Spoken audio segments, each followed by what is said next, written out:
Buenas tardes a todos. Yo creo que todas las empresas que estáis presentes ya me conocen.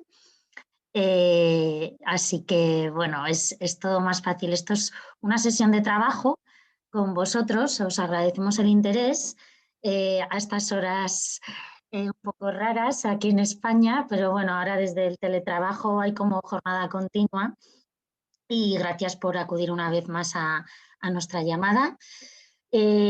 Hoy vamos a hacer una sesión que nos gusta mucho, pues para tratar de ver en un espacio corto de tiempo cómo está la situación, sobre todo centrado en el sector de energía y medio ambiente en sentido amplio, porque hemos querido dar cabida tanto a lo que es puro sector energético como también a sectores colaterales que dependen de él, medio ambiente, tratamiento de residuos, agua, por supuesto, y también a nivel de fabricación de bienes de equipo, componentes de empresas que actúan en esos canales, ¿no? También de forma indirecta. Y vamos a contar para ello con la intervención de nuestros delegados en destino de algunos de los países con los que trabajamos. Vale, entonces no están todos porque si no esto se nos iba mucho de tiempo. Aragón Exterior ya sabéis que tenemos delegaciones prácticamente en casi todos los países del mundo. Un momentito, que voy a confirmar una cosa.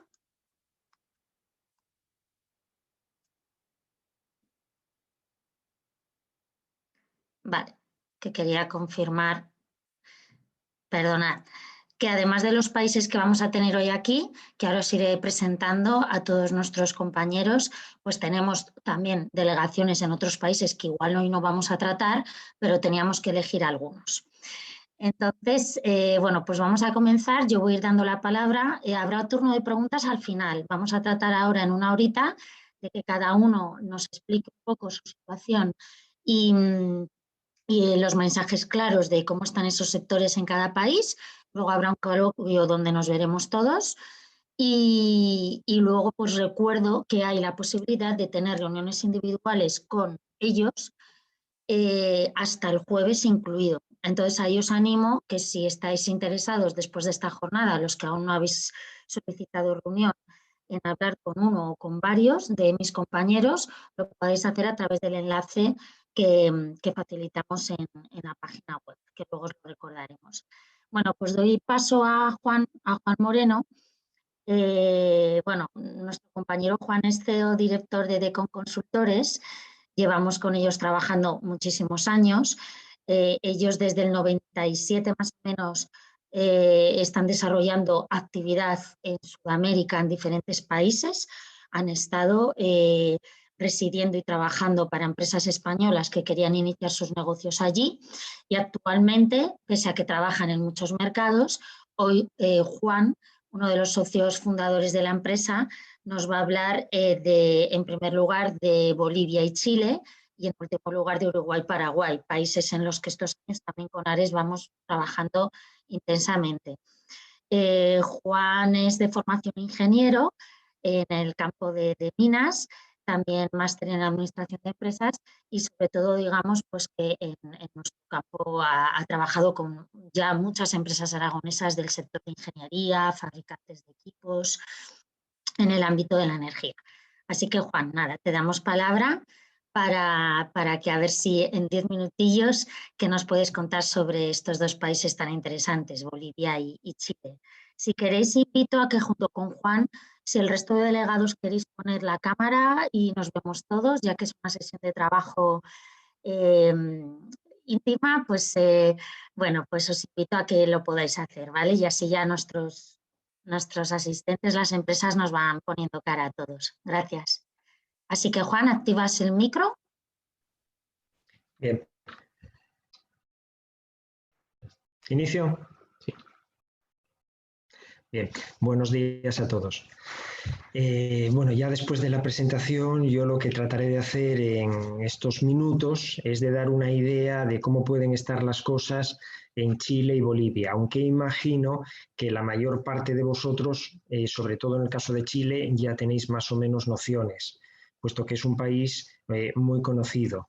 Vamos a ver, he tratado de poner un par de transparencias, digamos, con unos datos generales por hacer de recordatorio, más que nada, de los cuales me limito a resaltar el tema del PIB per cápita pero aparente, que son esos $27.000 aproximadamente en Chile y los 7.900 de Bolivia, que yo creo que es un tema a tener en cuenta. O sea, que eso nos da una idea de la riqueza del país.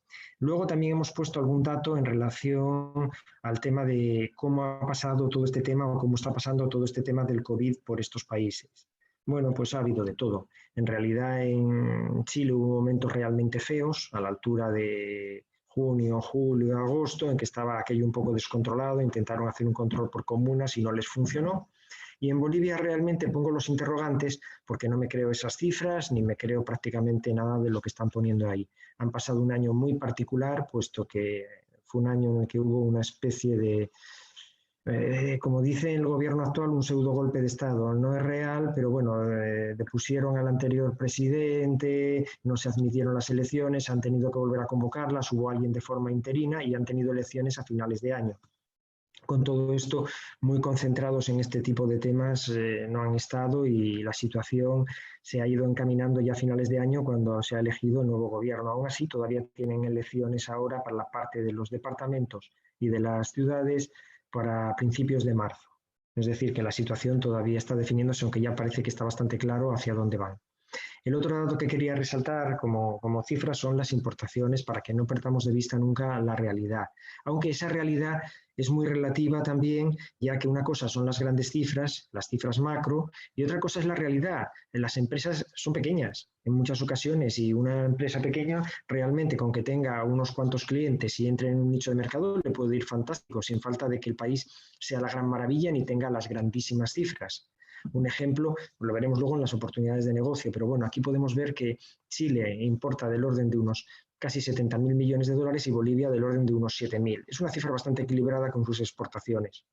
Lo que hay que tener en cuenta es que lo que producen fundamentalmente Chile está basado en la minería, un 50% que es cobre, y luego también hay minería de oro, de zinc, de sales. Y luego el resto de producción que exporta es la celulosa, que es importante en ese segmento, los filetes de pescado, fundamentalmente salmón y otro tipo de mariscos, y luego vino y frutas que pueden ser frescos, congelados, pero todo esto nos da un perfil de país productor de cuasi materias primas, digamos, con lo cual casi todo lo demás acaba importándolo. En Bolivia estamos un poco en las mismas, porque realmente lo que exporta fundamentalmente es gas y petróleo, minerales, que lo ha hecho siempre, oro, zinc, estaño, y soja, que es relativamente más novedoso, la harina de soja, sobre todo de la zona de Santa Cruz, que es la parte, digamos, más rica del país. El otro punto a destacar aquí son en Chile, que realmente es un país ultraliberal, abierto al mundo, tiene tratados firmados con casi todo el mundo y en particular con la Unión Europea. El arancel de casi cualquier producto es cero. Entonces esto nos da una ventaja a la hora de entrar con todo tipo de productos, desde los bienes industriales que necesitan, los semimanufacturados e incluso bienes de consumo. Por ejemplo, el año pasado, en el primer semestre, con el cierre por la pandemia, se vio claramente cómo caían los bienes de consumo en las cifras de importación. Nosotros que lo tuvimos que analizar a medio año lo veías. La parte de manufacturados y bienes industriales no caía tanto, pero los bienes de consumo, al cerrarse restaurantes y un montón de cosas, pues realmente cayeron. Bolivia se centra prácticamente en importación de bienes industriales y semimanufacturados. El poder adquisitivo, como veíamos por la renta per cápita, es bajo y encima el país está metido en medio del continente con un coste de acceso importante. Entonces el producto de consumo entra bastante mal. Y más ya con el COVID ha habido muchísima más caída. Ahí vemos las cifras de origen España y vemos que las de Bolivia en el 2019 eran unos 162 millones, mientras que las de Chile eran 10 veces más, unos 1.626, y en Bolivia 51 y 1.229. Eso nos da una idea un poco de lo que es la realidad. Ahora voy a pasar a contar brevemente lo que entendemos que pueden ser las oportunidades de negocio. Nosotros estamos bastante actualizados en el trabajo, en el conocimiento de algunas de estas oportunidades, evidentemente no en todas porque no puedes trabajar ni todos los productos ni todos los servicios a la vez, pero el año pasado, de junio en adelante, hicimos como unos 60 proyectos de tipo individual para diferentes tipos de empresas. Nos ha tocado bastante de ingenierías, de maquinaria, es lo habitual en nosotros, de bienes de consumo en nuestros países generalmente hay menos opciones y no se prioriza. Dentro de esto, ¿qué es lo que cabe mencionar? Bueno, en Bolivia ellos lo que pretenden con el nuevo gobierno es universalizar todo el tema de servicios básicos. Esto va a generar bastantes oportunidades en todo lo que es agua, saneamiento, energía eléctrica, transportes, infraestructuras, ya que realmente el país es muy deficitario en todo eso. Eso bajo el punto de vista público. En productos de consumo creo que no va a haber grandes opciones, ya que encima tienen al autoabastecimiento y es lo que han puesto en su programa electoral. Con lo cual yo ahí algo seguirá saliendo hacia allá, pero no va a ser el grueso. La otra parte importante a tener en cuenta como oportunidades de negocio en Bolivia es, por ejemplo, en el tema de salud. En el sistema de salud se han licitado un montón de hospitales, se siguen licitando, hay adjudicados hospitales, hay empresas aragonesas metidas en ese tema. Entonces, realmente, bueno, ahí hay opciones y siempre las ha habido para las empresas españolas. Sí, lo que ocurre es que en Bolivia los hospitales que se adjudicaron en su momento fueron prácticamente edificios. O sea, realmente el contenido yo creo que está por hacer. Falta meterlo en, digamos, dar una vuelta. Supongo que en esta parte con la emergencia sanitaria, que es su prioridad, tratarán de hacerlo. La otra parte interesante realmente en Bolivia es que pretenden hacer una nueva ciudad en Santa Cruz. Ahí pongo unas cifras que son claves, que son 6.000 hectáreas, 370.000 personas, lo que pretenden que vivan allí, 2.500 millones de dólares. Empiezan ahora con los primeros 70 millones de dólares. Bueno, es un tema a tener en cuenta. En el tema de transporte, tienen que tocar todo lo que es infraestructuras. Por ejemplo, ahí hubo empresas españolas de ingeniería que intervinieron en todo lo que era el tema de los teleféricos y destacar una cosa importante en Bolivia. Aparte de la parte estatal, está la parte privada. Hay un mundo que es todo el derivado del petróleo, el gas y el minero que funciona con criterios y especificaciones de tipo internacional en el cual nuestras empresas de ingeniería suelen ser muy competitivas ya que suministran como si estuvieran suministrando en cualquier otra parte del mundo. Y de hecho, grandes contratistas nuestros han tenido obras allí y puedo mencionar pues Técnicas Reunidas, SENER, el grupo TSK, Isastur, el ECNOR, IMASA con una planta de cemento, o sea, en fin, nuestros grandes EPC trabajan en Bolivia de forma intermitente cuando captan proyectos, con lo cual hay un cierto conocimiento y arrastran a otras ingenierías de tipo mediano o pequeño. Grandes contratistas locales hay 3 o 4, pero no son tan grandes, estamos hablando de empresas del orden de 300, 400, 500 personas que hacen más bien lo que es la ingeniería y montaje. Con esto dejaría por ahora Bolivia y aquí quedaría un poco a expensas ya de las consultas individuales que pudieran surgir en las reuniones. En cuanto a oportunidades de negocio en Chile, bueno, en Chile es el país, a mí esto siempre me ha sorprendido porque ya desde hace 20 y pico años que llevo trabajándolo, siempre manejan este tipo de catastros de la SOFOFA, de la Sociedad de Fomento de Fabril, que hablan de proyectos de 268.000 millones, de 40.000 millones a X años. O sea, realmente este catastro de proyectos entiendo que es real, entiendo que luego se dilata en el tiempo porque suele haber siempre problemas de tipo medioambiental, judicial, de retraso de inversiones por fusiones, todo este tipo de temas. Con lo cual yo solo pongo para que se tenga una idea de que realmente hay una cartera, de que se invierte continuamente y de que eso existe. Pero sinceramente, bajo mi punto de vista, nuestro asesoramiento generalmente con pymes no le hago mucho caso. ¿Qué es lo que sí me importa en Chile? Bueno, pues saber que en el aspecto de renovables sí tienen unos objetivos bastante concretos de incrementar la presencia de las energías renovables no convencionales y que están caminando en ese sentido y fuerte y rápido. El problema que tenemos en Chile para operar, que algunos ya estaréis, es que está casi todo el mundo. Entonces uno tiene que llevar cosas diferenciadas o servicios diferenciados. En minería hay proyectos siempre. Nosotros actualmente ahora mismo estamos contactando precisamente a unos 20 grupos mineros por algún proyecto que tenemos. Nos está costando mucho, esa es la verdad, y creo que los que lo estéis intentando de forma directa os daréis cuenta de que el verdadero problema que existe es que tienen un sistema de teletrabajo en el cual no lo que te dicen cuando contactas con ellos, estamos en teletrabajo, no te dan el teléfono y mándenme un mail, con lo cual nunca contestan, al parte de la propia cultura o idiosincrasia que tienen digamos, las grandes empresas chilenas en este sentido que lo dificulta. Pero bueno, lo vamos consiguiendo y pasamos un poco digamos, esa barrera. Por tanto, en energías renovables hay proyectos, bastantes, y ahí se puede hacer bastante. En minería creo que también se puede hacer bastante. Esta parte virtual, ¿qué es lo que os va a permitir? Acercaros a zonas del país que en condiciones normales os costaría más si fuera una misión presencial. Es decir, virtual, podemos preparar una reunión con una mina que esté perdida por ahí en medio de los Andes a 700 o 1.500 kilómetros de Santiago de Chile, si conseguimos localizar a la persona que lleva esa mina. No siempre lo hacen en la mina, están los jefes de abastecimientos para los grandes grupos mineros, dependerá en cada caso. Y creo que en cuanto a oportunidades, poco más porque me parece que el tiempo se me ha ido. O sea, Estás los justo hospitales sí. ahí. Vale, solamente mencionar entonces el tema salud. En Chile realmente tienen dinero, son bastante organizados, están adjudicando hospitales, hay empresas que tienen adjudicados hospitales, con lo cual va a haber necesidad de suministros y de ingeniería y por supuesto temas de depuración, etcétera. Y creo que ahí hay una buena opción. Y luego tenemos empresas españolas instaladas allí, desde los grandes contratistas de siempre a otros de menor tamaño, pero hay mucha empresa española instalada que arrastra a las nuestras. A veces hay que dar el paso y pasar uno a hacerlo por sí mismo. Bueno, muchas gracias y luego seguimos. Gracias, Juan. Compartiremos estas oportunidades de negocio y las presentaciones con todos, así que no os apuréis, que sabemos que les hemos hecho correr mucho a nuestros delegados. Vamos ahora con Colombia.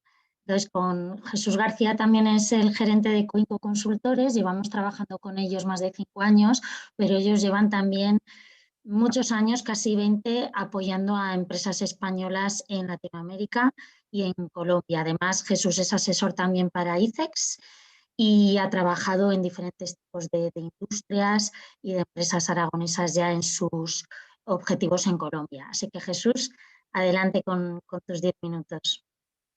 Vale, muchísimas gracias, Sara, por la presentación. Voy ahora a compartir mi pantalla para que podamos ver algunas transparencias que he preparado para estos 10 minutitos. Bueno, muy bien, nuevamente, muy buenos días, buenas tardes para todos allí en España, buenos días para todos mis colegas aquí en América Latina. Un gusto acompañarnos en esta reunión. Vamos a comentar un poco sobre la actualidad y las perspectivas de negocio acá en Colombia. Para hablar de Colombia, pues hay que empezar hablando de esa ubicación privilegiada. Estamos en el centro, digamos, del continente, lo cual nos ha permitido pues, ser pivote para muchas compañías que han elegido este país para desde aquí poder llegar a Centroamérica, al Caribe, al resto de América Latina o incluso a Estados Unidos y Canadá, y lo cual pues también ha forjado una relación interesante y comercialmente hablando entre todos estos países, ¿no? Especialmente, y lo veremos más adelante, pues Estados Unidos tiene una relación comercial con Colombia muy importante, lo cual nos va dando un poco luces sobre el tipo de competencia que nos vamos a encontrar aquí localmente, ¿no? Dando un poco más sobre Colombia, pues somos un país que tiene una superficie de casi el doble de España, con 50 millones y un poco más de habitantes, lo cual nos pone como el segundo país de habla hispana más grande del mundo. Y esto pues configura en sí mismo una oportunidad interesante, sumado a que tenemos más de 16 ciudades con más de 500.000 habitantes en nuestra geografía. Esto hace que Colombia no solamente sea interesante en términos de negocios en el marco de Bogotá y su zona metropolitana que puede tener unos 10 millones de habitantes, sino que también hay otras ciudades que seguramente muchos de ustedes conocerán y que habrán visitado, como Medellín, como Cali, como las 3 ciudades punteras en la costa caribe colombiana, que son Santa Marta, Barranquilla, Cartagena. Esto hace pues que en la exploración de negocios no solamente se enfoque en Bogotá, sino también que se haya que desplazar a otras ciudades secundarias donde también hay focos industriales y focos de negocios importantes, ¿no? Por ejemplo, en el caso de Medellín, está muy concentrado el tema minero, ¿no? En esta zona, tanto de oro como de carbón. Y eso hace pues que si una compañía del sector quiere extraer este tipo de negocios, pues tenga que hacerlo en esta zona. O también Bucaramanga, por ejemplo, que está cerca a algunos de los pozos petroleros del país, pues también es interesante. O Villavicencio, estar en estas zonas de explotación, dependiendo del sector en que cada compañía esté. Internacionalmente, pues Colombia tiene específicamente con la Unión Europea y con España, pues una relación comercial de mucho tiempo. Tenemos un tratado de libre comercio con la Unión Europea que incluye, por supuesto, a España y acuerdos de promoción y protección recíproca de inversiones con España, al igual que con medios de buena imposición. La relación comercial con España ha sido muy dinámica históricamente. Ustedes lo sabrán cuando han estado aquí en Colombia. Hay muchas actividades entre los gobiernos, entre las embajadas, para la promoción del comercio en ambos sentidos, ¿no? Incluso hay una ventanilla única para temas arancelarios, ¿no? Que hace que el encontrar oportunidades de negocio, el poder aprovecharlas, pues sea mucho más expedito. Hay que hablar, por supuesto, de la implementación del proceso de paz. Esto pues ha marcado nuestra historia reciente. después de 50 años de conflicto con las FARC y algunos otros conflictos que todavía siguen vivos con agrupaciones más pequeñas, pues hace 3 o 4 años se firmó el acuerdo de paz y su implementación pues ha marcado la historia reciente de este país, ¿no? Porque a partir de este hito en nuestra historia, pues hemos podido centrar nuestra atención en otros temas que además son los que estamos comentando el día de hoy, ¿no? La interconexión en infraestructura, por ejemplo, Colombia tiene un rezago histórico en el tema de vías de comunicación, el rezago, por supuesto, en temas energéticos. Hay una enorme cantidad de la población que aún no está interconectada y a la que pues se ha querido llegar con no solamente energía eléctrica, sino también con internet, con temas de saneamiento básico, con vivienda. Entonces es un sector en el cual hay mucho potencial. En el tema minero, pues el hecho de que haya habido zonas que se han pacificado, pues ha permitido que haya una inversión digamos, mucho más potente en la explotación de todo tipo de minerales, o también zonas que están disponibles para nuevos proyectos. Y así, pues, muchos otros sectores en los cuales pues, se ha podido centrar la atención, ¿no? Antes mucha de la atención estaba enfocada en el conflicto interno, ahora, pues, esa atención se puede derivar a otros sectores que son importantes. Por supuesto, pues, hay que hablar del tema COVID. Creo que la situación de Colombia, pues, ha sido muy parecida a España, ¿no? Hemos tenido 2.200.000 casos a la fecha y unas 57.000 personas que desafortunadamente han fallecido. Las medidas que se han tomado en Colombia pues han sido, como decía antes, muy similares a las de España, ¿no? El confinamiento, el cierre de los temas comerciales, y de a poco pues se ha venido reactivando, pues porque obviamente la economía pues tampoco soporta un cierre total, ¿no? Entonces pues se ha ido reactivando recientemente la apertura de cada vez más sectores. Y pues podemos decir que estamos saliendo del segundo pico ahora mismo, ¿no? Y la vacunación pues espera que empiece ahora en el mes de febrero, y pues cada vez más, como decía antes, se va regularizando pues el sector económico, ¿no? A medida que, por supuesto, como los demás países de la región, pues el año pasado se cerró con un decrecimiento en el PIB de unos 6.8 puntos, ¿no? La buena noticia es que los sectores que están llamados a ser el motor de la economía colombiana coinciden con los que España destaca mundialmente, y es que hablábamos de ese rezago histórico que tiene Colombia en temas de agua, en temas de energía, en temas de medio ambiente, en temas de minería, en temas de desarrollo sostenible, en temas incluso de turismo, ¿no? Y entonces son sectores, como decía antes, que son interesantes y que son potentes en España.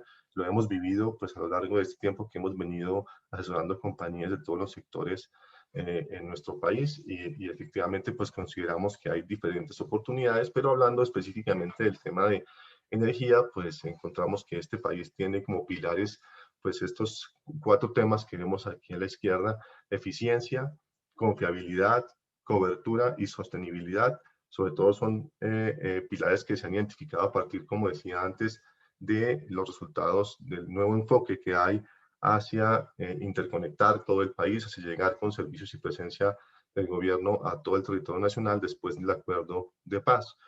Todo esto pasa por 4 ejes estratégicos. Uno es energías renovables y nuevas fuentes de energía.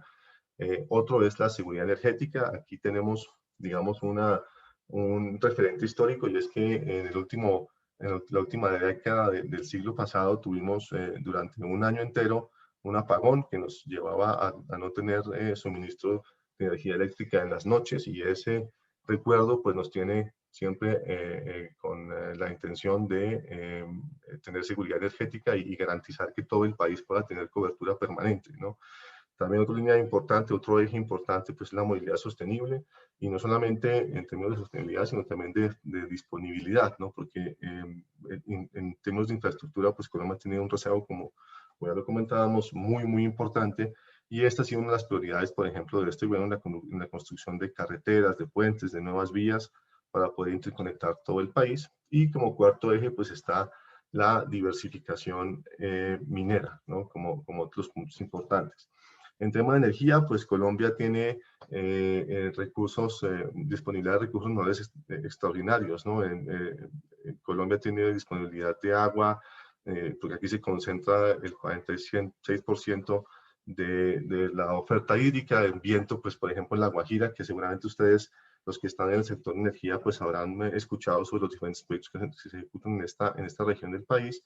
La velocidad del viento es 9 metros por segundo, que es el doble del promedio mundial, y en cuanto a radiación solar, pues el promedio es 60% mayor que el promedio mundial. Esto ha llevado a que en Colombia se ejecuten diferentes proyectos, tanto eólicos como solares, como incluso hidráulicos y también térmicos, con una inversión muy importante por parte del gobierno. Esta ha sido una de las prioridades que se ha ejecutado en estos años con unos efectos secundarios muy, muy importantes.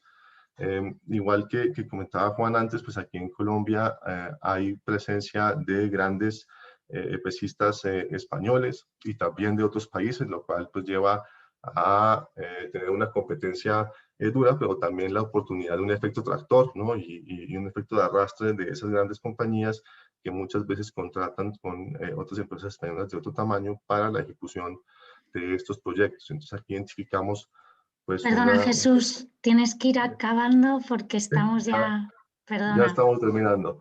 Constantemente se identifican oportunidades. De hecho, en esta diapositiva pues presenta una reunión que se dio el día de ayer entre la consejera económica comercial en Colombia y el embajador de España en Colombia, donde constantemente se identifican oportunidades. Sin embargo, Colombia es un país dinámico donde pues es necesario tener presencia, estar constantemente buscando oportunidades, identificando cómo aprovecharlas, y por eso los invitamos pues a contar con el apoyo de Ares y el apoyo nuestro para la ejecución de esos proyectos. Nuestra experiencia pues, nos ha llevado a asesorar más de 400 empresas extranjeras aquí en Colombia, y la identificación de oportunidades para estas compañías por medio de diferentes servicios, ¿no? Eso por ahora. Quedo atento a las preguntas luego en la mesa redonda. Gracias, Sara.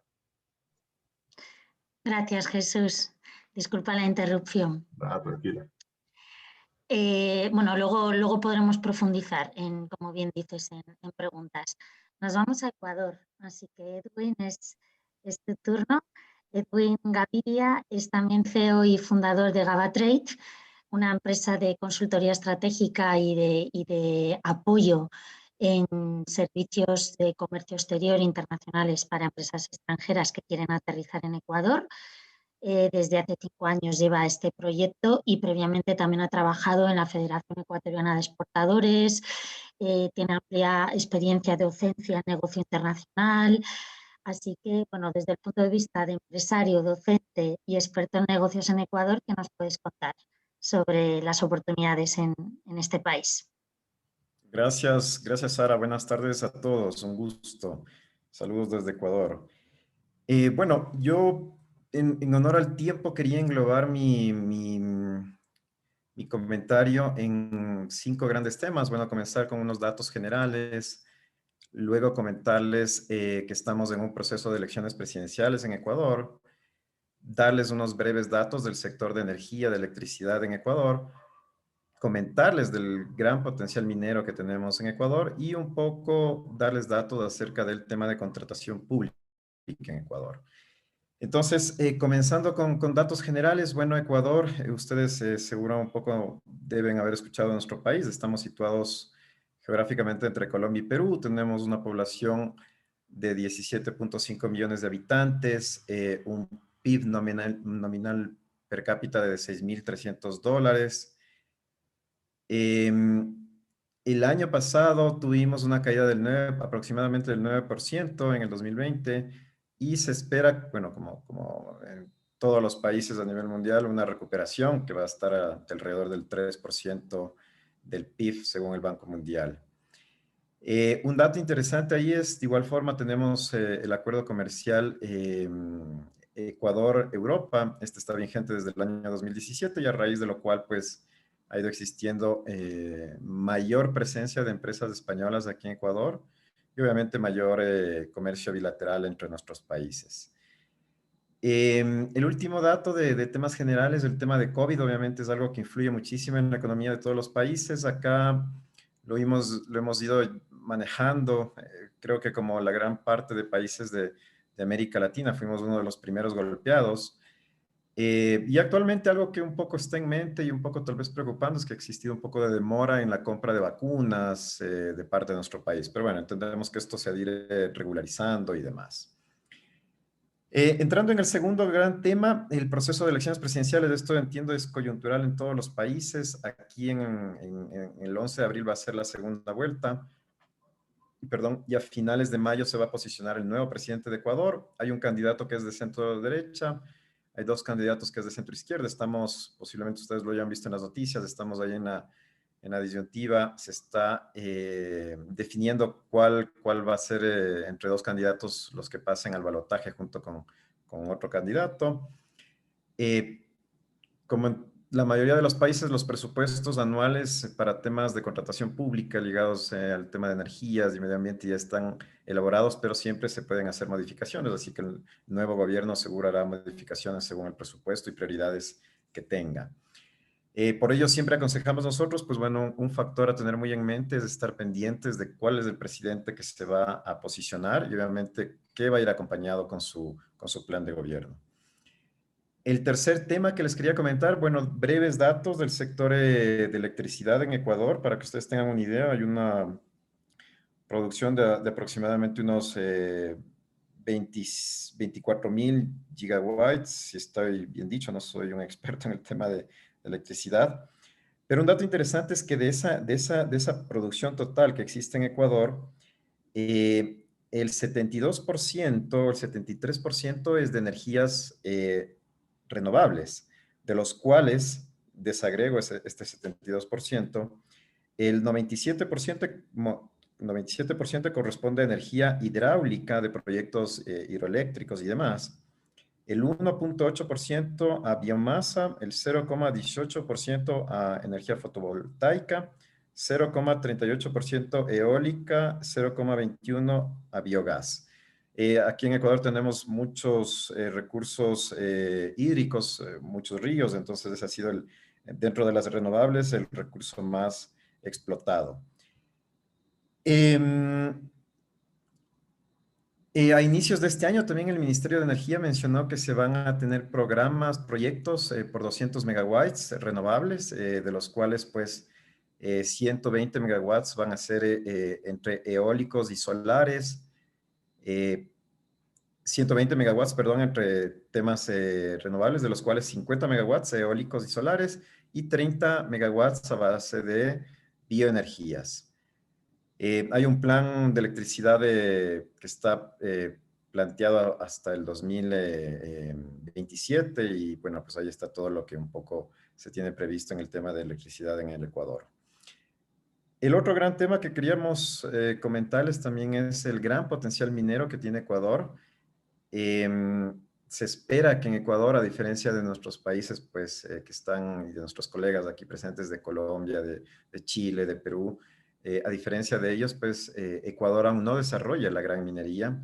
Entonces, es un sector que nosotros continuamente que conversamos con empresas extranjeras del rubro de ustedes, siempre es un sector que les invitamos a que tengan muy presente en Ecuador. Es un sector que se espera se desarrolle con gran potencia en los próximos años. Obviamente también hay que tener en cuenta que esto va a estar ligado de la voluntad política del nuevo presidente. De los 3 potenciales presidentes, tenemos 2 presidentes pro minería y un presidente que un poco en sus declaraciones ha dicho que no está a favor de la minería a gran escala. Entonces, bueno, va a ser un tema también obviamente que va a estar ligado a cuál va a ser el presidente que quede electo. En todo caso, pues si no es en este gobierno, en el siguiente, pues es un tema que ya Ecuador pues no tiene que seguir aplazándolo mucho. La minería pues se viene con fuerza, pues, y obviamente para nosotros pues es un sector que siempre va a tener enorme potencial. El último tema que queríamos comentarles, pues bueno, es el tema de contrataciones públicas. Obviamente yo entiendo para sus sectores, tal vez los proyectos de mayor interés van a ser los que salgan en licitaciones públicas. Acá en Ecuador pueden ustedes participar directamente como empresas extranjeras en el CERCOP, que es el sistema, la plataforma en la cual salen las licitaciones públicas en Ecuador. Obviamente, si ustedes gustan, igual acá como GabaTrade tenemos, mi socio justamente es experto en el tema de contratación pública, podríamos asesorarles. Y un poco por comentarles, el proyecto actual, el proyecto público privado de mayor envergadura en el Ecuador actualmente es el Metro de Quito, posiblemente lo hayan escuchado, el cual está liderado por una empresa española que es Acciona. Un poco eso era lo que yo tenía previsto comentarles, pues invitarles a que miren con interés Ecuador, pues nosotros pues a través de Arex encantados de poder brindarles asesoría, acompañarles en sus procesos e interés acá en Ecuador. Como les digo, pues cada vez hay mayor presencia de empresas españolas acá en nuestro país. Estamos también con ese vuelco un poco hacia el tema de energías renovables. El tema de economía circular también en su momento lo conversábamos con Sara, es algo que está sonando bastante. Nosotros como empresa vamos a estar, es posible, ligados a un proyecto de economía circular que va a estar con fondos de cooperación desde este año. Entonces, creemos que hay buenos datos y unas buenas perspectivas para empresas de su sector. Yo revisé sus páginas web y bueno, pues en realidad se ve que son empresas muy potentes y obviamente en el tema de contrataciones públicas lo que se podría ver es que, qué sé yo, en el tema de renovables, pues acá no tienen ustedes empresas de producción nacional que tengan experiencia como ustedes. Entonces, en licitaciones internacionales, nosotros partiendo desde ahí, vemos que en cuanto a experiencia, las empresas como ustedes, las españolas, pues tienen un poquito de ventaja ahí. Y bueno, eso era un poco lo que tenía pues yo apuntado aquí, más bien quedaría pues seguro que comente Sara, pues si hay inquietudes, pues poder solventarlas. Gracias a todos y un fuerte abrazo. Fenomenal, Edwin, gracias. Puntualidad inglesa, pese a estar en Ecuador. Pues damos el salto a México con Laura Irene. También Ares lleva una larga trayectoria, más de 10 años trabajando con ella en diversos proyectos en México, con empresas aragonesas que han ido desde el sector automotriz, eléctrico, químico, agroindustrial. Hemos hecho proyectos de implantación, de agendas de negocios, mucho para abrir oportunidades. Ella se formó, Laura Irene, es ingeniera también en sistemas, pero luego se ha MBA en el IE en Madrid, conoce muy bien cuál es la cultura europea de hacer negocios y nos ha ayudado eso mucho en los proyectos que hemos hecho en México. Bueno, pues cuéntanos, Laura, cómo están las cosas allá en terminología de negocios, que sabemos cómo están un poquito en lo demás. Así es. Pues bueno, muchas gracias, mucho gusto a todos, muchas gracias por estar aquí participando de la mano de Arex. Y yo me fui un poquito más puntual al tema que nos ocupa en México ahora en materia de energía, que es la reforma energética, ¿no? La reforma energética, como ustedes saben, digo, no, algo que yo comentaba con mis compañeros de Arex, les decía, bueno, sé que las empresas de energía están más que informadas de todo este reto que se ha abierto en México con la reforma energética. Esta reforma se firmó en 2013, que fue cuando se creó un marco regulatorio apto para la inversión en México en esta materia. Sin duda alguna, la oportunidad es muy significativa para los empresarios a nivel mundial. Esta reforma ha traído hoy por hoy a los, decimos, grandes pulpos de la energía, no solamente de España, de Canadá, de Estados Unidos, ¿no? Ha sido una reforma muy, muy, muy compleja porque pues la complejidad de poder armonizar a todos los factores, todos los jugadores, todos los reguladores, no ha sido un tema fácil. Y si a esta parte le añadimos la llegada de López Obrador a la presidencia, que al parecer, y según ustedes yo creo que han podido leer en prensa, quiere dar ahora un giro a esta reforma. pues bueno, nos trae muy movidos en México en esta materia, ¿no?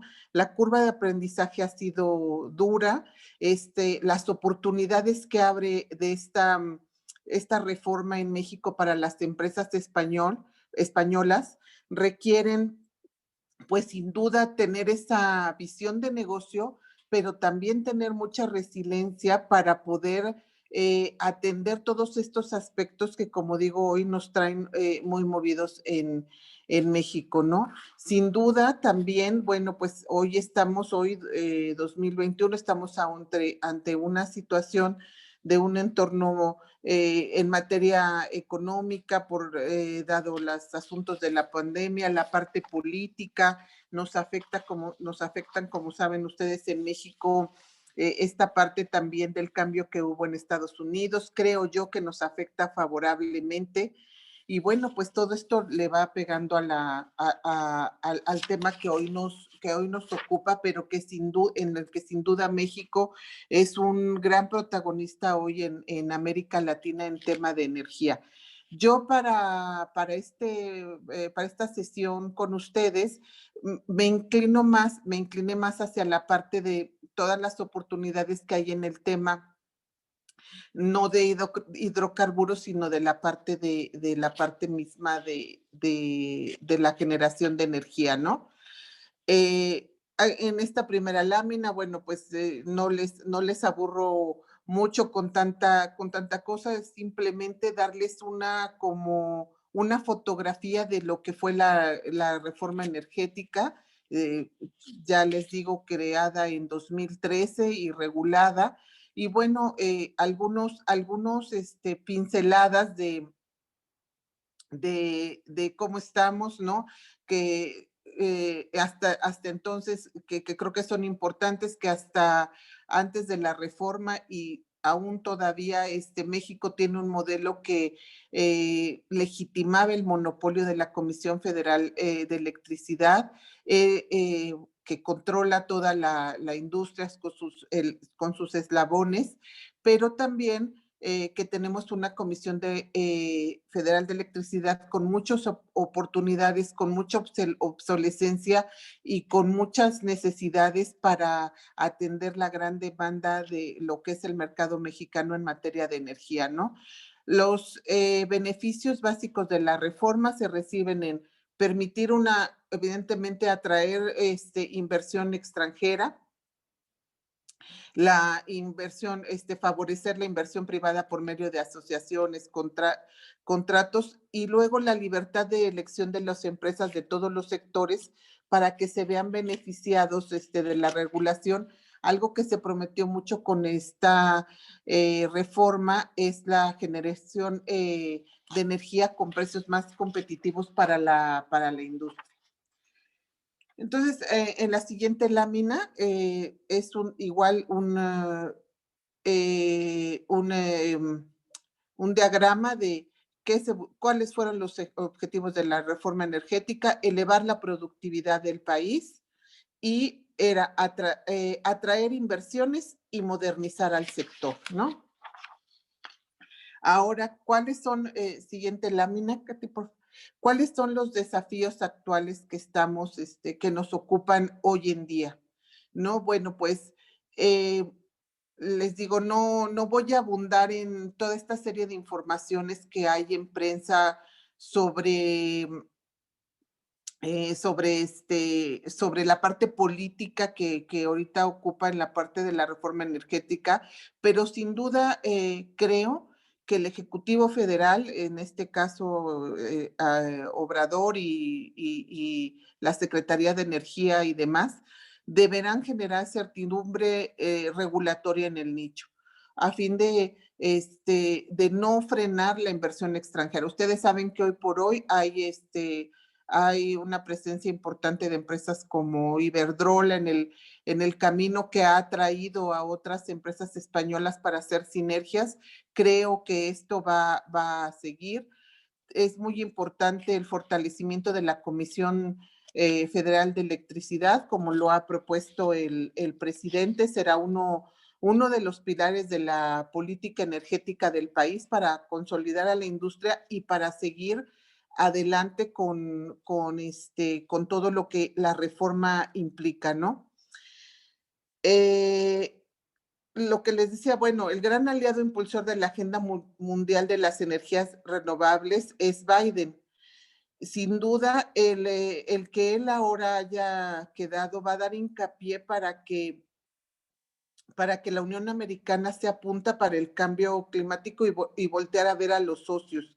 Y en este caso, pues a México, digamos que esto le va a hacer una presión para que pueda continuar adelante con una reforma energética que permita la participación de la inversión extranjera, que siga permitiendo que esto se siga desarrollando, ¿no?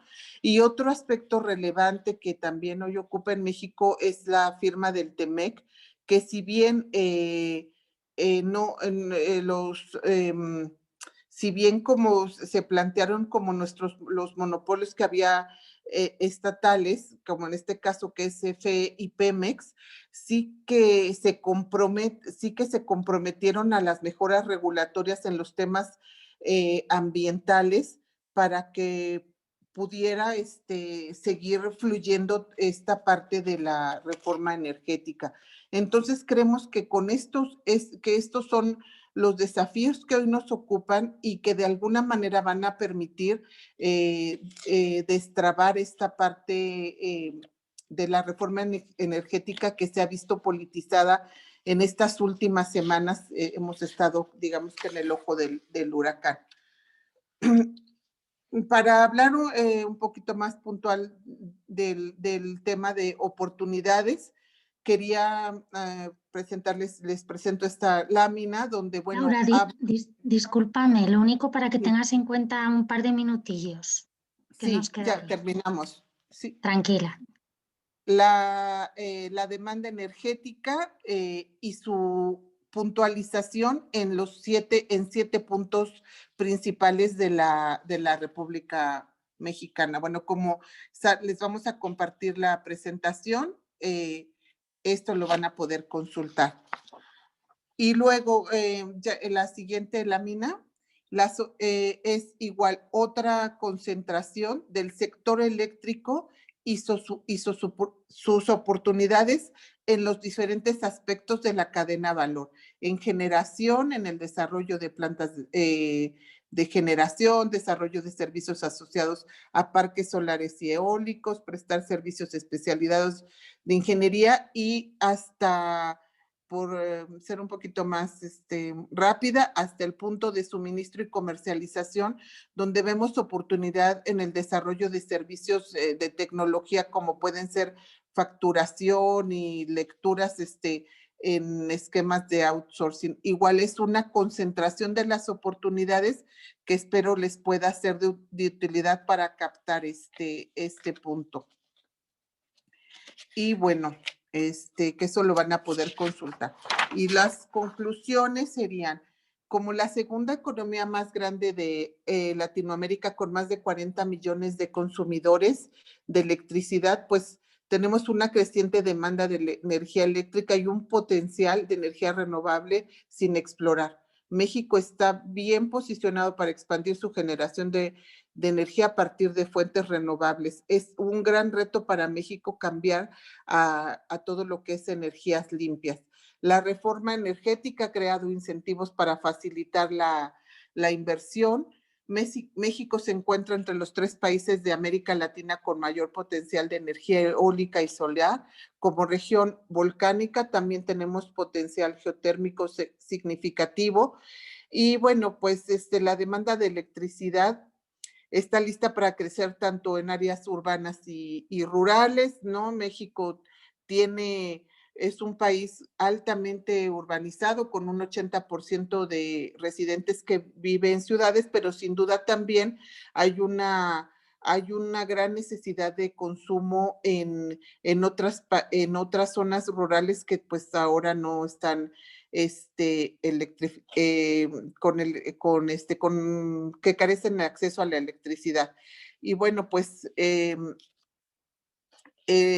pues que está lo comentado, ¿no? La incertidumbre que hay en materia macroeconómica derivado de la pandemia, en toda la parte política, con estos movimientos que está haciendo Obrador. Y bueno, pues igual que estamos a sus órdenes, a su disposición para poder colaborar en todos los servicios que ustedes ya saben que da a Aragón Exterior.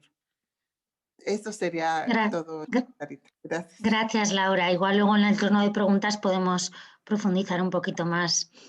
Y si Juan está preparado, podemos pasar a Uruguay-Paraguay y vamos a ver si mientras tanto, Alberto, solucionas esos problemillas que siempre pasan en el directo. Venga, Juan, pues entonces... Hola de nuevo. Hola de nuevo. Hola de nuevo. Entonces, venga, cuéntanos sobre Uruguay-Paraguay, países en los que además estos años para pequeñas pymes hemos encontrado contigo muy buenas oportunidades, muy interesantes. Sí, son países que realmente sorprenden un poco porque realmente parecen pequeños, pero quiero recalcar precisamente que no son tan pequeños. O sea, la extensión de Uruguay son 170.000 kilómetros cuadrados y la de Paraguay 406.000.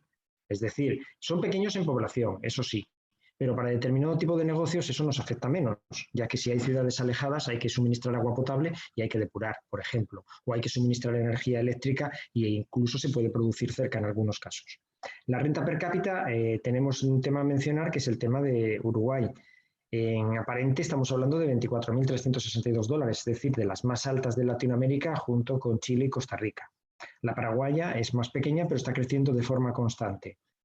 En cuanto a pobreza, como podéis ver, Uruguay está muy bien de nivel, estamos en un 10% y Paraguay estamos en un 22%, que bueno, teniendo en cuenta cómo están estos países, no está nada mal. En cuanto al tema del COVID, son países de los que a nivel mundial han sido menos golpeados, como podéis ver por las cifras, poquísimos contagios y poquísimas muertes, por suerte. Otro tema a considerar es que la caída del PIB ha sido baja realmente tanto en Uruguay como en Paraguay. Es decir, no han sido muy afectados por el tipo de producción que tienen y porque no les ha pegado duro. Esa es la realidad. En cuanto a otras cifras a valorar, son por ejemplo las importaciones. Bueno, son proporcionales un poco también al tamaño de su economía. En Uruguay han sido 7.000 millones, aunque en realidad normalmente venían siendo unos 9.000 o 10.000, bajaron un poco el año pasado. En Paraguay más o menos se mantuvieron o incluso crecieron, estamos en torno a los 11.000. Los sectores principales de estos países, que también justifican un poco que les ha pegado poco el COVID, es que es el agroganadero, son los dos fuertes en ese campo. En Uruguay en concreto está la pasta de papel, que parece que va como un mundo aparte del resto. Y las TIC es un sector importante en Uruguay, está exportando más de 1.000 millones de dólares, aunque afecta mucho producto TIC también. Y el turismo realmente le ha pegado este año sí, porque la temporada nuestra es enero-febrero y realmente este año prácticamente no ha habido temporada, pero el año pasado sí la hubo, puesto que la peste del COVID empezó a la altura de mediados de marzo y aquí incluso más retrasada. Y luego, los otros, por ejemplo, en Uruguay, en Paraguay, vemos que la principal producción, ahora explicaré por qué, es la energía eléctrica. Luego tenemos soja, ganadería, fundamentalmente de vaca, como el caso de Uruguay, y maquilas. Maquilas son unas 250, 300 empresas que crecen constantemente, intensivas en mano de obra y que fabrican fundamentalmente para Brasil y para Argentina, ya que ambos países, Uruguay y Paraguay, junto con Argentina y con Brasil y algunos más de la zona, están en el Mercosur. De origen España, vemos que las cifras de Uruguay no son malas, teniendo en cuenta el tamaño del país, y que las de Paraguay van creciendo. Entonces, oportunidades de negocio. Aquí tengo que empezar por decir, no hay oportunidades en la minería, ya que no hay minería, ni pienso que ni se la espera. Parece que iba a haber algo de minería realmente importante en Uruguay de hierro, pero bueno, con la caída de precios de hierro en su momento se terminó el proyecto de minería antes de empezar. Queda una de oro que apenas tiene producción y no da para pensar en oportunidades, y en Paraguay tampoco es un sector que tenga ningún tipo de relevancia. En cuanto a energía, también aquí digo lo mismo, Yo hasta hace poquito en Paraguay prácticamente cuando me preguntaban empresas de España les decía que no había nada que hacer en renovables y en convencional prácticamente tampoco porque realmente la que es importante es la energía que procede de las dos principales presas, que es lo que produce una barbaridad de energía. Ambas están en acuerdos con Brasil y con Argentina, venden muchísima energía, con lo cual están exportando, no sé, no recuerdo ahora mismo la cifra, pero debe ser 5.000, 6.000 millones de dólares en energía a estos países. Con lo cual, y ahí la única oportunidad que hay es, bueno, ahora están cambiando en una de estas presas, van a cambiar unas turbinas, estamos hablando a lo mejor de 40 millones de dólares, pero es un mundo muy específico para un especialista en turbinas que no tiene nada que ver con nuestras ingenierías, salvo que alguna de ellas fuera especialista en turbinas. Son entes binacionales, son los que compran y los que compran todo tipo de repuestos para estas dos grandes empresas que son verdaderos monstruos. Luego, en las energías convencionales en Paraguay está la empresa estatal, no hay mucho que hacer, pero aquí es donde ha surgido la novedad. Hay un decreto de finales de 2020 que es el que permite que se puedan hacer proyectos de tipo, por ejemplo, fotovoltaico, hay muchas horas de sol y hay extensiones importantes, vendiendo energía a los países vecinos y utilizando las redes existentes de la compañía eléctrica. Esto realmente sí abre por fin la posibilidad de que haya proyectos fotovoltaicos. No hay nada, con lo cual estamos en el inicio, es de los pocos países a nivel mundial que está virgen en este campo o cuasi virgen, con lo cual ahí sí puede haber verdaderas oportunidades. También entiendo que parte de esta energía, ya que van a poder venderla para afuera, parte se va a quedar. ¿Por qué digo que parte se va a quedar? Porque hay zonas del país que están prácticamente aisladas de los grandes centros productores, con lo cual estas pueden necesitar energía de este tipo. Pero, insisto, han hecho ya los cálculos y parece que sale competitiva con la otra que se está produciendo. ¿Dónde veo oportunidades? Sector inmobiliario y construcción se está desarrollando bastante, con lo que implica de modernización de ciudades, ampliación de ciudades. ¿Por qué? Bueno, pues porque este país empezó a exportar realmente hace fuerte, por decirlo de alguna forma, hace unos años. Estamos con un gobierno de centro derecha bastante estable, con políticas bastante razonables de cara al inversor y eso está generando que esa riqueza que se está generando en el campo y que se está generando en el agro y que se está generando en las industrias vuelve al país y se vuelca fundamentalmente en el sector inmobiliario y construcción. También está ocurriendo que están emigrando muchos empresarios argentinos y están haciendo negocios y están invirtiendo en Uruguay, en Paraguay, ya que es más estable que su propio país. En el aspecto de agua y saneamiento hay bastante por hacer, tanto en potabilización como en saneamiento. Está la empresa estatal, pero realmente ya va sacando licitaciones, pero hay mucho porque las infraestructuras son muy deficitarias desde siempre. Lo mismo nos pasa con las carreteras y el transporte, es un verdadero desastre. En cuanto llueve un poco en la época de lluvias, que es el verano, aquello se pueden caer las redes, digamos, de las torres que están aéreas, se inundan las carreteras, un desastre. Entonces hay bastante por hacer porque ese dinero se está volcando y además están recibiendo fondos de cooperación también de tipo internacional. La otra parte positiva, lamento decir esto así, pero bueno, los sindicatos tienen poca fuerza, con lo cual la mano de obra es barata, se pueden hacer bastantes cosas y no se crean problemas. Los impuestos son relativamente bajos en relación a los países vecinos y mencionar los dos grandes proyectos de inversión que ahora mismo están en curso. Uno que está en ejecución, que es una planta de biodiesel, de la cual el contratista principal para las compras, no en cuanto a tecnología, pero sí en cuanto a compras de ingeniería y obras y demás, es precisamente la empresa Acciona, es un proyecto de 800 millones de dólares. Y luego hay un proyecto que justo se ha anunciado hace muy poquito, no sé si hace una semana, dos, no sé cuánto ha salido, que es una planta de pasta de papel, que es un verdadero monstruo, son 3.000 millones de dólares, es promovida por el grupo Paracel con inversores locales y la ingeniería, como siempre, Andritz y Poiri, que son los típicos tecnólogos en estos proyectos y que ya están trabajando en Uruguay. Bueno, un proyecto de 3.000 millones más otro de 800 es realmente importante a la hora de contrataciones. Todo el tema del agua también. En energía, lo dicho, la parte fotovoltaica. Pasamos a Uruguay. En Uruguay también es un país relativamente facilito en esto, porque en cuanto a energía está satisfecho. O sea, realmente tiene su energía, digamos, de respaldo a través de una central térmica, tiene la parte de la energía de la refinería y toda la parte de distribución, que también es estatal, como la anterior, y luego sacó, desde hace 4 o 5 años ya está con los proyectos de eólicos y de energía fotovoltaica, ha ido sacando un montón de megavatios, con lo cual ahora mismo tiene exceso de energía que a veces la revierte hacia el exterior y encima la tiene unos costos relativamente altos porque al haber sindicatos fuertes en el país y una gran empresa estatal o grandes empresas estatales, en realidad todo este combo genera una energía cara. Esto genera oportunidades para nuestras empresas, porque aquí, al contrario que nosotros, estamos en un mercado que en ciertos aspectos se puede parecer más al español. Es decir, energía cara, hay que tratar de ahorrar, hay que buscar la eficiencia, hay que empezar a buscar ya pequeños proyectos de energía fotovoltaica para las granjas, para los tambos lecheros. Es decir, tratan de ahorrar para suministrarse energía más barata que la que tienen que comprar de la red en algunos casos. Y tratan de buscar la eficiencia. Hemos hecho precisamente hace poquito proyecto de una empresa que vendía pues, inversores y que vendía una serie de equipos, digamos, de tipo más pequeño fotovoltaico, y la verdad es que ha ido bastante bien. Y no es un terreno quemado como es el caso chileno, que hay mucha más presencia. Cuando digo quemado sigue habiendo oportunidades, pero evidentemente hay mucha más presencia. En el uruguayo, en ese sentido, hay oportunidades, aunque no va a haber ya grandes proyectos ni eólicos ni fotovoltaicos. Como mucho pueden sacar planes de 60 megavatios al año, una cosa de estas, pero no da para más realmente. Donde sí tenemos opciones es en las empresas estatales. Es un país de muy poca corrupción, salen licitaciones de tipo estatal, tanto de energía eléctrica como de agua, y se puede acudir. Nosotros hemos hecho asesoramiento a empresas españolas pequeñas que han venido con suministros de tipo de material eléctrico, de lo que sea, y acuden a ellas sin estar presentes, crean una empresa como mucho, no tienen falta de estar presente, no necesitan representante local, es decir, es asequible, en definitiva. Con lo cual, yo diría que las opciones, el gobierno es de centro-derecha, es bastante amigable con la inversión, y me parece que no se me olvida nada, la gran planta de pasta de papel que se está ejecutando, que son unos 4.000 millones, en ella está como inversor, en la parte de los 1.000 millones de infraestructuras, está la empresa española FCC, que está en UTE, con varias empresas uruguayas. Conocemos bastante bien en todos los países en los que trabajamos a las empresas EPC e ingeniería, porque es generalmente donde estamos más especializados, y cuando hay que trabajar con ellas, pues generalmente se puede buscar un socio, se puede ir como subcontrata, en fin, son temas allá a valorar en cada caso concreto. Pero esto es un poco el resumen de las oportunidades que puede haber en Uruguay, totalmente distintas de los otros países. Gracias, y creo que Sí. voy a ir con el tiempo, ¿no? Sí, súper, súper. No tengo problema. Claro que bueno, sí.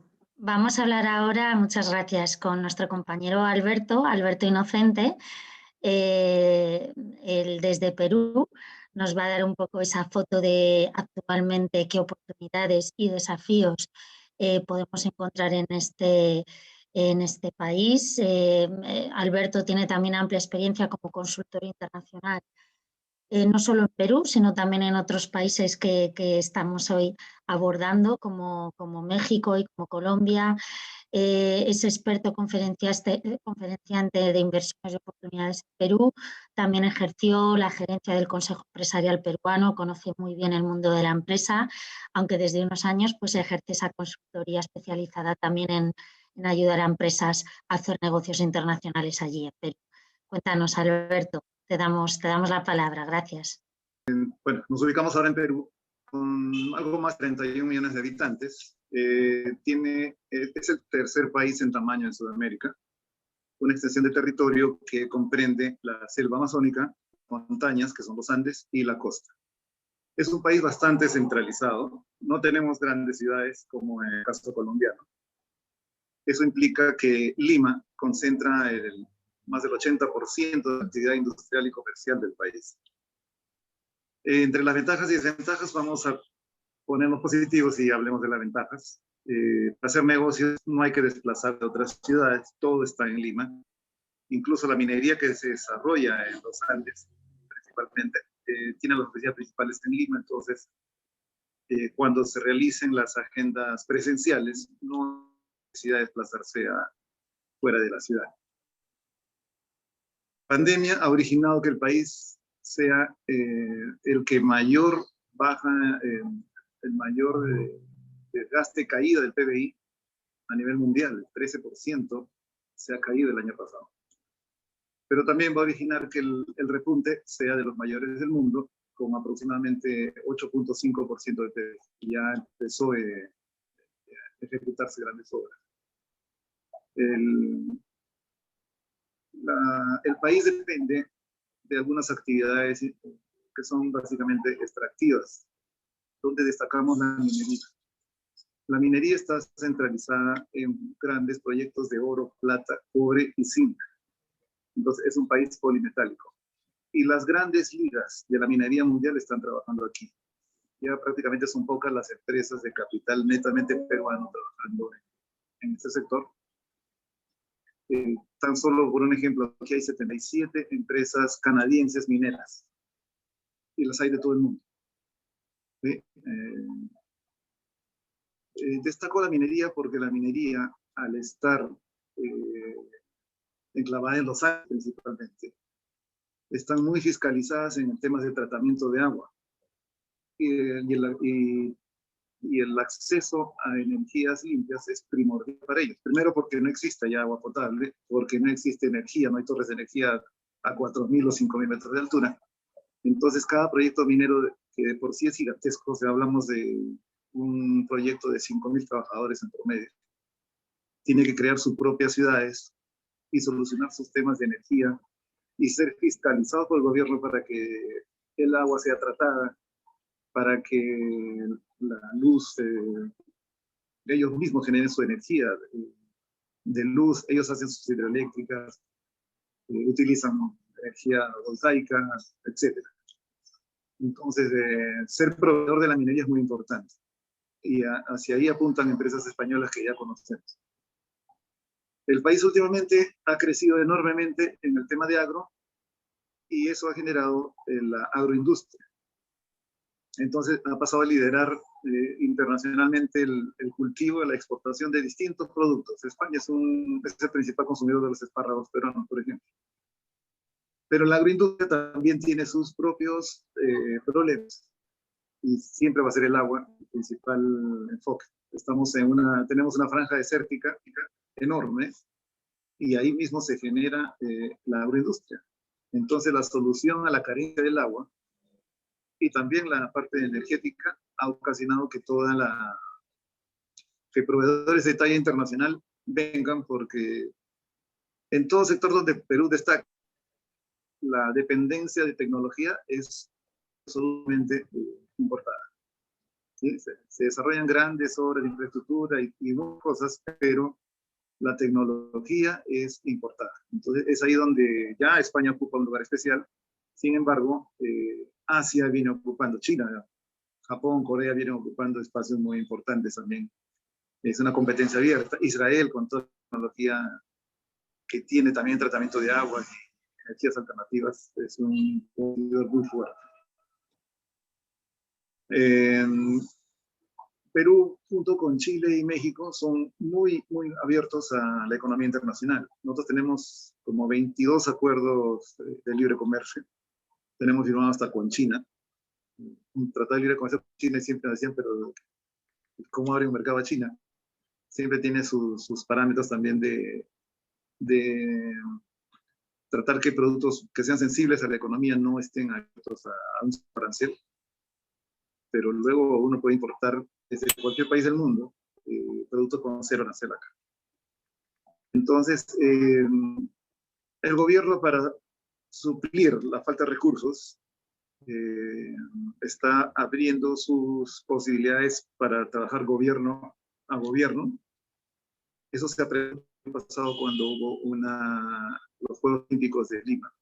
Prácticamente tenía 3 años para construir toda una infraestructura de primer mundo, que no existía en Perú.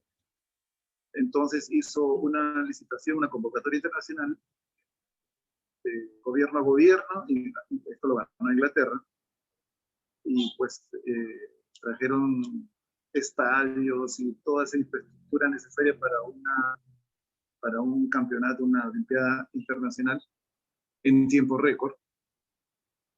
Les digo que la Vía Olímpica, que son torres de 30 pisos para acoger a toda esa cantidad de atletas, se ha convertido en un hospital para pacientes con COVID. Entonces, imagínense la cantidad, las miles de camas disponibles, y ya son insuficientes, se generaron a raíz de esta olimpiada. El país, obviamente, siguiendo la tendencia mundial, está cambiando su matriz energética. Hemos dejado de depender, por ejemplo, del carbón que se importaba de Colombia. Entonces, por energía térmica, tenemos uno de los yacimientos de gas más importantes del mundo, que viene desde las montañas del Cusco. Se tenía tan poca experiencia, y se tiene tan poca experiencia en tema de gas, domiciliaria industrial que Colombia es uno de los principales proveedores de tecnología. Traer el gasoducto desde los Andes hasta Lima y luego instalar domiciliario e industrial esa matriz, Perú no tenía para nada la experiencia necesaria. Entonces, hay compañías españolas, colombianas, brasileñas, chilenas, construyendo y haciendo esas instalaciones. Y así es, por eso mencionaba, la dependencia de tecnología importada es muy alta. Y eso pues, es una ventaja para países proveedores. En cuanto a los principales países proveedores de Perú, China está destacando por lejos a nivel internacional, es seguido por Estados Unidos, la India, Corea y Japón. España ha cedido unos espacios ahí. Está presente España en casi todos los sectores de la industria y comercio, pero yo creo que hay un espacio grande por destacar, por ocupar. ¿Por qué? Porque hay programas como reconstrucción con cambios. Esto implica que toda la infraestructura dañada por fenómenos naturales, la infraestructura falta en colegios, hospitales y todas estas cosas, está abierta a licitaciones muy especiales por parte del gobierno peruano. Ya España está participando en obras por impuestos, reconstrucción con cambios, que son miles de millones de dólares asignados a, por ejemplo, los colegios rurales deben contar con energía solar, deben contar con tratamiento de agua y toda esa gama de innovación en donde Perú no tiene experiencia. Entonces, fíjense que no solamente la minería, sino infraestructura masiva, colegios, salud, está repuntando. Y ese va a ser el puntal del crecimiento que Perú va a tener este año. Como les dije, el Fondo Monetario Internacional y otras instituciones estiman entre 8 y 8,5 puntos de crecimiento del PBI para este 2021. Perú tiene grandes problemas políticos, pero el sector privado ha sabido distanciarse de esos problemas y seguir su propio rumbo. Entonces, por eso que el crecimiento del Perú es constante, salvo este 2020, que la pandemia pues, ocasionó un bajón muy grande. Pero año tras año el país crece a pesar de los problemas políticos. Entonces, esa parte positiva deja trabajar tranquilo en algunos sectores. La corrupción es un problema grave. La prensa ha ocupado un espacio donde ya les hace muy difícil a esos sectores corruptos actuar libremente porque los destapes son cada vez mayores, entonces como que ya están con mayor cuidado en su accionar. Yo creo que para el caso de España, concretamente, y lo que puede proveer su experiencia en energía eólica, o de energía renovable en agua y luz solar, es muy importante en este momento para los próximos años donde se tiene fuentes importantes de financiamiento. Estamos a puertas de elecciones, eso va a ser en junio de este año. No se prevén cambios radicales en cuanto a un cambio político.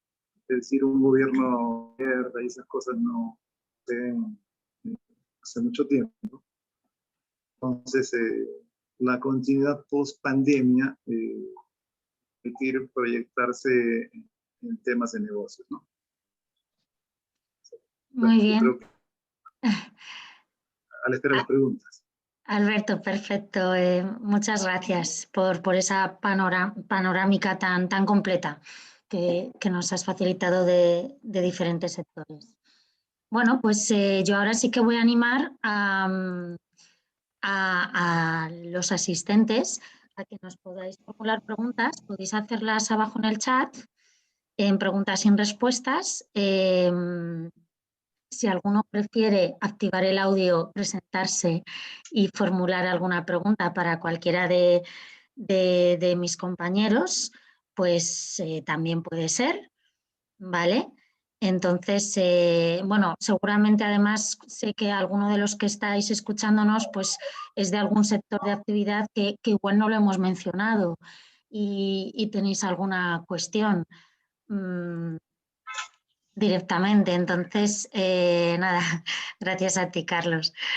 No seamos tímidos porque es imposible hablar de todos los sectores y sé que estáis fabricantes de componentes, hay empresas tecnológicas, hay empresas del sector de la acuicultura, hay varias empresas de servicios especializadas en gestionar proyectos de energías renovables.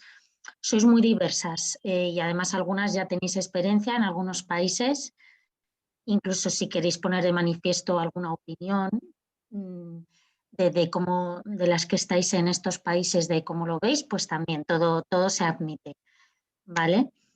Me comenta aquí un compañero, Carlos, si se puede destacar un poquito más la oportunidad en Paraguay sobre lo que es energía renovable, sobre todo pensando en exportación a países limítrofes, cómo aprovechar esa sinergia, Juan.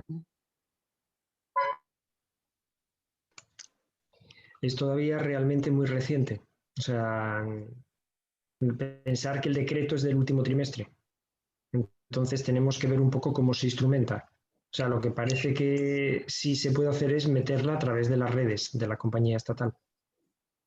Pero claro, me imagino que no tienen ni estudiados todavía las ubicaciones ideales, porque hasta la fecha es que no podía hacer nada. Es algo en lo que realmente tenemos que meternos. Por eso digo que está bastante... Es pronto. Es pronto, o sea, es pronto no, es el momento para determinado tipo de empresas para ir y ver cuál es la opción real. O sea, porque una cosa es la teórica como gran oportunidad y otra es la práctica. La práctica es que en Paraguay pues hay que buscarse algún tipo de socio local, o sea, dado que realmente lo que hay allí son constructoras de obra civil, en ingeniería no hay prácticamente casi nada. Es la gran sorpresa en este país. Como no hay apenas industria, salvo pequeñas industrias tipo maquila, entonces, por eso digo, hay grandes opciones, pero hay que estudiarlas ya in situ. Y es pronto, todavía para poder deciros, no, es que tenéis que ir por tal sitio, por tal otro, realmente os estamos dando la novedad.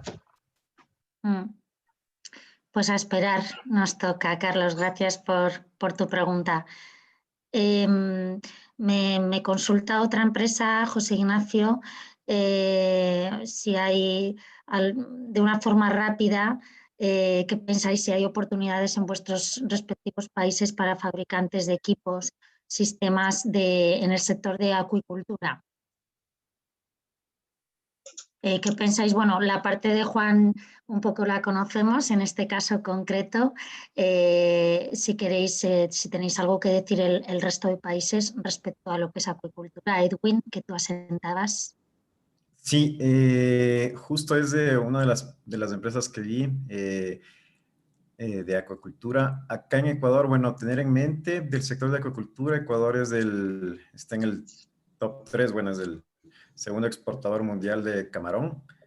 Entonces, yo creo que es un sector que hay que tenerlo también muy en mente. Es actualmente uno de los principales productos de exportación de nuestro país.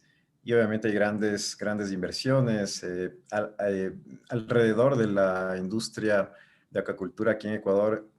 También ha comenzado a haber inversión extranjera con plantas de inversión extranjera para el tema de balanceados, y demás, ¿no? Entonces, yo pensaría que puede ser algo interesante. Si mal no vi, vamos a tener una reunión justamente con la empresa que hace la consulta. Entonces, yo pensaría que es un sector interesante y pueden haber oportunidades ahí.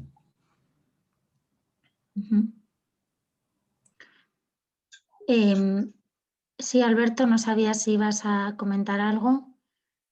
Sí. Vale. Pues la parte de agricultura se aprendió mucho del ejemplo ecuatoriano, ¿no? Sin embargo, a pesar que la pesca en Perú es muy fuerte como sector, es pesca extractiva. Entonces están apuntando hacia acuicultura como una opción para contar con especies continuamente. Lo están ensayando ya, hay inversiones, sobre todo en la parte amazónica, donde están ya criando peces no solamente son exóticos, sino son peces de mucho consumo en la Amazonía.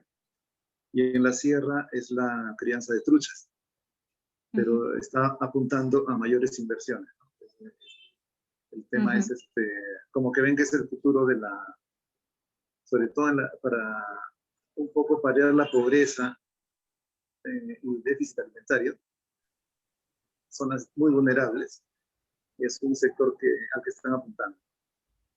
Perfecto. Es más, las mineras están participando, instalando como donación a poblaciones pobres instalaciones de agricultura de truchas, por ejemplo. Muy bien, muchas gracias, Alberto. Yo quería trasladar una pregunta a todos porque lo habéis tocado un poco por encima, lo habéis mencionado, pero sí que afecta además a la mayor parte de empresas que nos están escuchando. Todos representáis a países donde hay una fuente importante en lo que son organismos multilaterales, en proyectos ligados a lo que es tratamiento sobre todo de agua, proyectos de energía, de suministro de energía a zonas aisladas, por temas sobre todo de condiciones climáticas.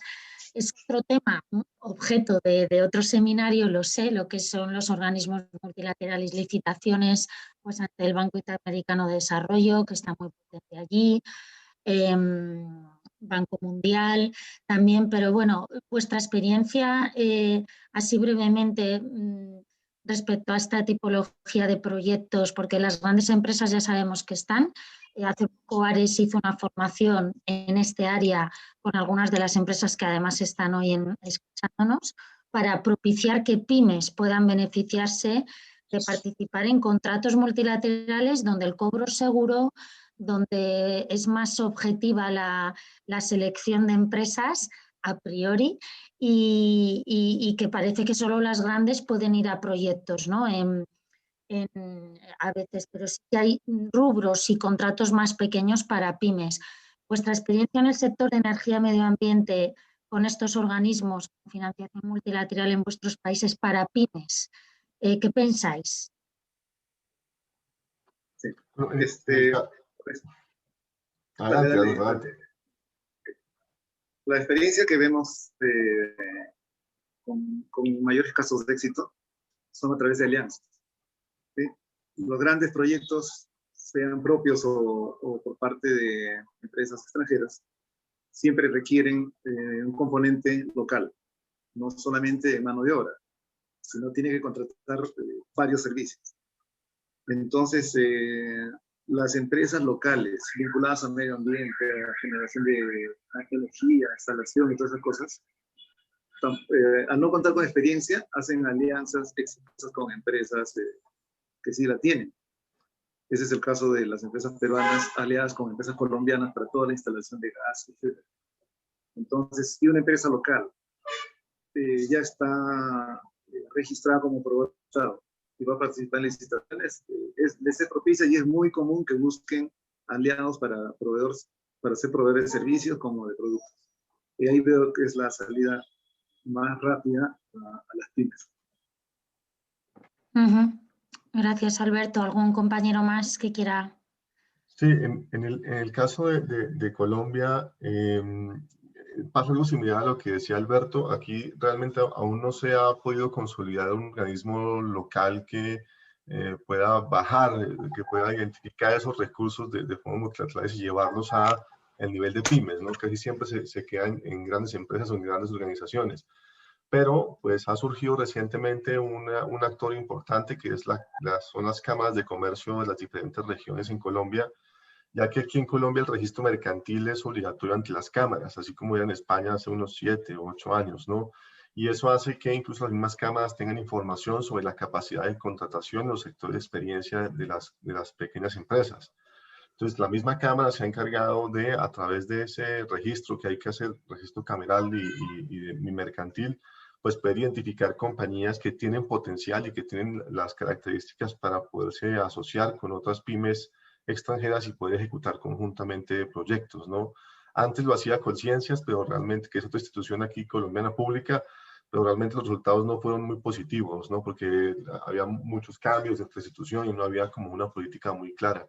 Pero ahora con la participación de las cámaras, pues hay una posibilidad interesante, ¿no? Además, la Cámara también tiene interés en cada vez tener proyectos de esta índole, pues porque el registro cameral seguramente a la vuelta de 3, 4 años desaparecerá como pasó en España también, ¿no? Juan. Nosotros hicimos el año pasado, prácticamente yo diría que de junio a noviembre, un testeo para cómo estaban viniendo el tema de los fondos multilaterales, y lo que pudimos ver no es muy alentador, ya que por el tema del COVID estaban reprogramando todo y estaban dando prioridad fundamentalmente a los temas de salud y a los temas sociales. Eso fue un poco lo que pudimos observar en los grandes grupos, o sea, desde el Banco Interamericano, al margen de que no te dejan acceder fácilmente. Esa es la realidad. Hay algunos que incluso tienen muy tasada la información de cómo la pasan. Pero sí nos transmitieron esto, casi todos ellos coincidían en este esquema. No sé cuáles son sus planes para este año, estamos ahora precisamente volviendo a despertar con este tipo de proyectos. Sí encontramos otras fuentes diferentes en las cuales podemos tomar la iniciativa de nuestro lado presentando los proyectos, pero no es el camino habitual. Luego está, como siempre, las grandes o medianas empresas españolas que ya están, digamos, catastradas, valga la expresión, por estos organismos, para allá las convocan para tratar de meterse en la lista corta. Esas son las que acuden a nosotros a pedirnos determinado tipo de servicios locales, como por ejemplo el caso de Bolivia. Parece algo muy elemental encontrar un organismo gubernamental que es el que va a sacar la licitación, pero no es tan elemental, no lo pudieron encontrar. Tuvimos que mandar a nuestra persona que está en Bolivia para ir a esas oficinas a pie, bajar, porque no había manera ni de conseguir el teléfono. Con eso se consiguieron las reuniones, la empresa pudo acudir a la licitación oportunamente, presentarse y ganó parte de lo que salía en esa licitación. Entonces ahí sí podemos hacer algún tipo de colaboración, ya más en campo. Pero insisto, estaban reprogramando y los temas de saneamiento, potabilización, etcétera, que los hay y que van a seguir saliendo, no eran la prioridad. No son ya. Sí, es cierto, a nivel de Unión Europea también ha cambiado, con lo que aún más en países donde el impacto social de la crisis, del COVID ha sido mayor. Edwin, sí. Sí, un poco para profundizar más, bueno, de igual forma, como lo menciona Juan, acá en Ecuador, bueno, ha habido un fuerte desembolso de parte de organismos multilaterales como el FMI, pero obviamente se ha priorizado en la misma línea al tema de la pandemia, de salud y demás, ¿no? Yendo un poco más específico, como yo les comentaba, acá en Ecuador, por ponerles un ejemplo, va a haber un pequeño fondo de alrededor de un poquito de más de $1 millón relacionado a economía circular, en el cual pues nosotros pues tenemos entendido el poder participar como GabaTrade, y en el cual se va a apoyar a MIPYMES de Ecuador para un poco que refuercen estos temas. Entonces, sí hay presencia todavía de fondos de acá en Ecuador, de estos fondos de cooperación, y pues bueno, un poco en esa línea, ¿no? Muy bien. Una preguntita de Nacho, de otro de los asistentes. Disponéis, así brevemente, porque bueno, si hay alguna pregunta más, animaros, que dedicamos unos minutitos más. Pero Nacho nos pregunta si disponéis rápidamente así de algunos datos de planes de inversión en explotación petrolífera en vuestros países. Exploración petrolífera. Es un dato muy concreto. Si ahora no los tenéis a mano, Nacho, pues bueno, te animo a que nada, tomamos nota de tu consulta y te la podemos hacer llegar en los próximos días. Sí, pues cifras exactas no manejo, pero sí sé que la Agencia Nacional de Infraestructura constantemente está haciendo convocatorias para que compañías pues se presenten a temas de exploración, ¿no? Y esto ha sido una política del gobierno colombiano desde los últimos 10 años, ¿no? Casi que lo que decían era que estaban haciendo una cuadrícula de todo el país y entregándosela a privados para hacer exploración. Pero bueno, la última que se hizo fue en octubre, noviembre del año pasado, pero no tengo detalles sobre las cifras. Sí sé que está un 80% de ese mapa entregado actualmente a privados en Colombia, pero bueno, habrá que, como tú dices, Sara, revisar un poquito el detalle para poder ver las cifras exactas de inversión, ¿no? Aquí están apuntando a hacer que las leyes de promoción de inversiones en el sector petrolero sean más flexibles, de modo que atraigan inversiones como van hacia Colombia y Ecuador. Porque recursos petroleros hay, sí, pero no es tan atractivo como para que vengan empresas extranjeras. Está Repsol, hay varios grupos muy grandes, pero no en el número suficiente para lo que se dispone dentro de los recursos por explotar. En el caso de Ecuador, bueno, sí existen presencia de empresas españolas aquí en el sector de petróleo. En el último par de años no ha habido incremento en cuanto a la producción de barriles. Es un tema pendiente para el actual gobierno. Y de lo que se ha escuchado a las autoridades relacionadas al sector de petróleo es que sí se tiene previsto fomentar ello. Entonces, porque hemos venido como que un poco estancados en la producción de petróleo, sobre todo en el último año, y obviamente por la necesidad por la crisis, ¿no? O el tema de aumentar la producción de petróleo. Así que yo pensaría que sí va a ser un tema que, sobre todo el nuevo gobierno, va a tener que impulsar fuertemente. Acá en Ecuador, para que ustedes tengan ideas, de los ingresos por exportaciones, más del 40% de los ingresos de las exportaciones corresponden al rubro de petróleo. Entonces es un sector que siempre ha sido estratégico y sin dudar yo pensaría que el próximo gobierno va a apuntar a que exista mayor inversión en petróleo para que exista mayor producción y rentas del petróleo. Perfecto, gracias a todos. En cualquier caso, Nacho, tomamos nota y si te podemos dar algún dato más, pues lo haremos. Bueno, pues no sé si hay alguna cuestión más de los participantes para respetar un poco los plazos. Iríamos ya acabando, si no es el caso, porque tenemos nada en breve y comenzamos con las reuniones individuales. Y bueno, para darnos todos un mini descanso, ¿no? O ver correos o cuestiones urgentes. Gracias a todos los que habéis asistido hasta ahora de mediodía por la diferencia horaria y por adaptaros. Os recordamos que chequeéis si queréis hablar en privado con nosotros en estos días, sigue habiendo alguna hora disponible. Si no pueden ser estos días, me escribís un correo, todos tenéis mis datos y confirmaríamos reuniones para los días siguientes. Es un equipo que siempre está muy dispuesto y tratamos vuestra situación en particular. Luego dar muchísimas las gracias a todos vosotros que habéis participado, Alberto, Jesús, Juan, Laura y Edwin, habéis preparado una síntesis muy complicada a veces hacer esa síntesis de la situación del país, máxime ahora, donde el optimismo, pues bueno, es difícil hoy en día mover ficha en muchas oportunidades porque las empresas están lidiando con la que hay a nivel local, con la crisis financiera que ya hay y la que se avecina aún peor. Y bueno, pues ahora las oportunidades más que nunca hay que mirarlas y seleccionarlas muchísimo, ¿no? Por la escasez de recursos. Así que, bueno, gracias por esa síntesis, por estar aquí tan dispuestos siempre. Y bueno, y organizaremos más jornadas como esta, temáticas sobre otros sectores y os iréis, bueno, pues espero enterando a través de nuestros boletines de AREX. Y ahora pues ya, pues nada, descansamos esos minutillos y comenzaremos las reuniones. Muchísimas gracias a todos y recibiréis también los asistentes también por correo a través de Aragón Exterior las presentaciones que se han utilizado, pues, por si queréis tenerlas de consulta. Muchas gracias, Sara. A todos, muchas gracias también. Gracias. Gracias.